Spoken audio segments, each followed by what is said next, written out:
Comilla ideal কলেজে গমিতি সংবাদের আয়োজনে মাদকমুক্ত তরুণরাই গর্বে সমৃদ্ধ বাংলাদেশ সেমিনার হয়েছে।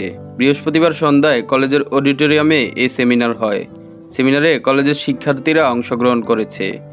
গমিতি সংবাদের সম্পাদক মোবারক হোসেনের সভাপতিত্বে আয়োজিত সেমিনারে মাদকমুক্ত তরুণরাই গর্বে সমৃদ্ধ বাংলাদেশ এই প্রবন্ধের উপর আলোচনা করেন প্রফেসর মোহাম্মদ আব্দুল লতিফ, কুমিল্লা মহানগর স্বেচ্ছাসেবক দলের সাবেক সভাপতি, বিএনপি নেতা নিজামুদ্দিন কায়সার, কুমিল্লা আইডিয়াল কলেজের সভাপতি শাহ মোহাম্মদ আলমগীর খান, অধ্যক্ষ মহিউদ্দিন লিটন, বুড়িচং আবু তাহের কলেজের অধ্যক্ষ আবুল হোসেন শরণ, কুমিল্লা মহানগর বৈষম্যবিরোধী ছাত্র আন্দোলনের আহ্বায়ক আবু রায়হান, কুমিল্লা জেলা বৈষম্যবিরোধী ছাত্র আন্দোলনের সম্পাদক জিয়াউদ্দিন রুবেল প্রমুখ। দেখা যায় মাদকমুক্ত তরুণরাই গর্বে সমৃদ্ধ বাংলাদেশ সেমিনারে আলোচকদের বক্তব্য শুনছেন শিক্ষার্থীরা। এ সময় আলোচনা হয় কিভাবে বাঁচা যাবে মাদকের ভয়াবহ থাবা থেকে।